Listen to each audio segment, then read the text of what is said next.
back in high school and even college, I never really struggled too much with school. I was never the best student, but at the same time, I wasn't also a bad student. I was like, like typical 3.7 kind of student where I was always in the borderline of B's and A's. But whenever it came to finals, I would always try to kick things up a notch just so I can do better and hopefully go on that A side. But I feel like for medical school, it was a completely different story. I was struggling from the beginning, but slowly improving up to the end of this first semester.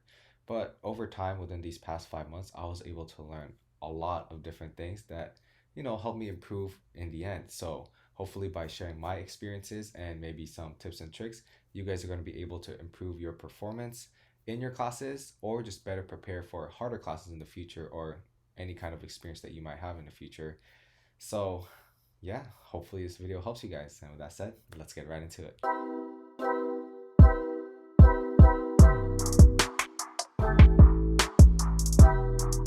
How's it going, everybody? My name is Luigi Gonzales, and I'm a first year medical student at the University of California, Irvine. And I just finished my first semester of medical school. So far, like in the beginning of medical school, I was really struggling. And I feel like the first lesson that I learned there was to just never underestimate a class. Like, that was because going into medical school, I knew that the first year was just pass fail, which meant that as long as you get 70% or above, you'll be fine. So in college, high school, like getting A's, getting B's was like my typical performance. So I was thinking, okay, like I shouldn't even need to stress too much about my first year because, like I was always that B plus, A minus kind of student. So getting a 70% shouldn't be too bad.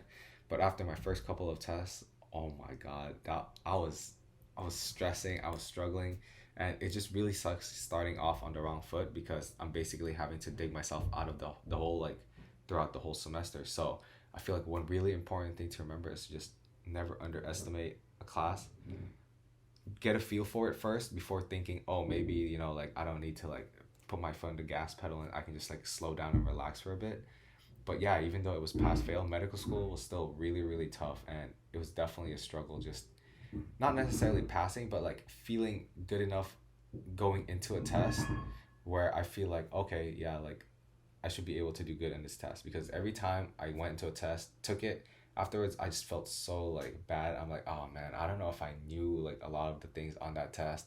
I don't feel confident about my answers, but luckily enough, your boy passed this semester, so we're all good. The next important thing that I had to learn in the middle of my first semester was the importance of building a system.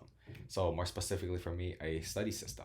Basically just having a way of like letting your body just take control whenever you're not feeling motivated because of the habits that you built throughout that time. So whether it's forcing yourself to get up at 7 a.m., 8 a.m., or whatever, and studying all the way up to when you finish a certain goal, then when you build that habit, even if you don't feel motivated, your body will just go in that autopilot and you'll be able to push yourself and keep going until you finish what you have to do.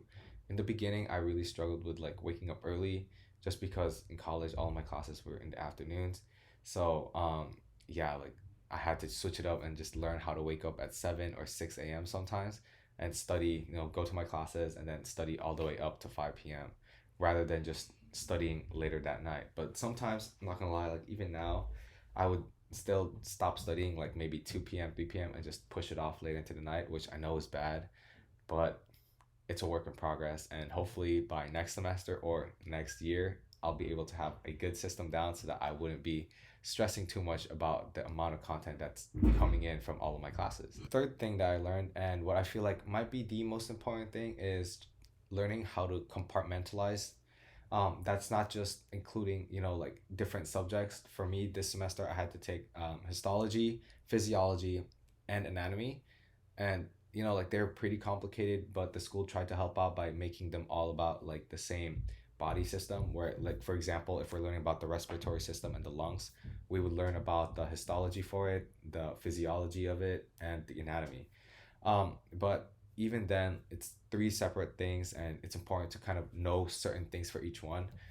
That just made it easier for me to remember everything that I need to know and to apply it instead of just thinking of, okay, lungs, and then all those three things just forced into that one thing. It's easier for me to divide it up.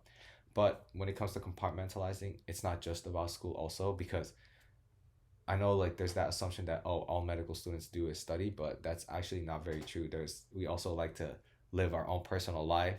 We also, like do extracurricular activities. So in that regards also, it's important to compartmentalize, where when you're studying, just it's better to get your brain used to just, okay, I'm just going to think about what I'm studying, soak it all in, and be more efficient with it. I know I struggle with that sometimes, especially because, like my personal life, my extracurriculars, I'm trying to do YouTube also. So then sometimes when I'm studying, I'm thinking like, oh, like I think it would be a good idea if I make this video, or oh, like I also need to take care of this after I'm done studying. But honestly, like that's just so inefficient and sometimes pretty toxic, because it just makes you stress out about all the things that you need to do rather than focusing at what you're doing and what's in front of you. So it's important to, learn how to put up those walls and block out all of those other thoughts whenever you're working on one thing. And with that said, it's also just as important when, if I'm going out and just like having fun, it's important for me to not think about school or all the other responsibilities I have, so that I'm not stressing out about it and I'm giving my body and my brain the break that it really needs. So, yeah, I feel like compartmentalizing is definitely a really key and important thing to improve your efficiency, mental health, and just overall performance. The fourth lesson is learning how to ask for help and just being okay with, like reaching out to people. I feel like going into college and being a pre-med, there was that toxic pre-med culture where you feel like you're competing with everybody just to get into med school. I feel like some part of that is due to what you read online. Some part of that is to some advisors or teachers saying that, oh yeah, like look in this room, some of these people are the ones that you're going to be fighting for seats in medical schools. It kind of develops that toxic culture, which I really didn't like. But for medical school, it was a completely different experience. Like everybody in my class was so cool. Like they're so willing to help, and I just really like that. So it made it easier for me to reach out and ask for help. But even if you're a pre-med, I'm not saying like, oh, don't ask other people for help. Like it's still okay to reach out and do it. Just, and I think honestly that might encourage a shift in the culture, which I would really appreciate. But like it's okay to ask for help sometimes, whether it's a classmate, professor, a tutor. If you're not learning something or you feel like there might be a more efficient way to do it, ask around, find out who's doing better, and just be willing to take criticism, be willing to take advice, because at the end, if they're good at it, then you might be able to improve as well.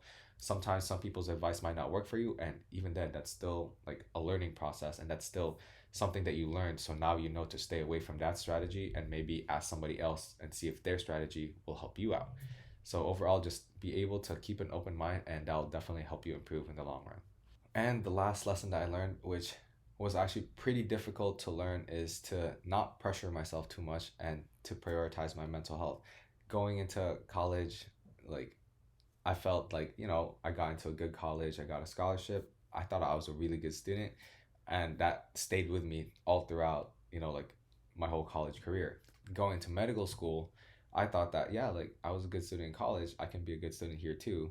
But as like I learned, when you're in medical school, you're not just like a regular student anymore. The other people that got in there was also like, top 5%, top 1% in the country. So the fact that you're in school with them means that if you might be the top in your college, you might not be the top anymore in medical school, just because those are other people who are also on top of their game. So it's okay to just accept the fact that like, okay, like yeah, like I might not be the best, but if I put in the work, like I might be the best and I might get there someday. So it's okay to not pressure yourself too much whenever you see that, oh, a lot of people are doing so much better than I am. Rather than bringing yourself down, just as I said in the previous tip, ask for help, learn how to reach out, and just accept the fact that, okay, you might not be that good now, but you can get better if you're willing to ask for help and to improve yourself. So that was definitely really tough for me to learn. It was just because I feel like with my history of sports also, I'm just always like very competitive.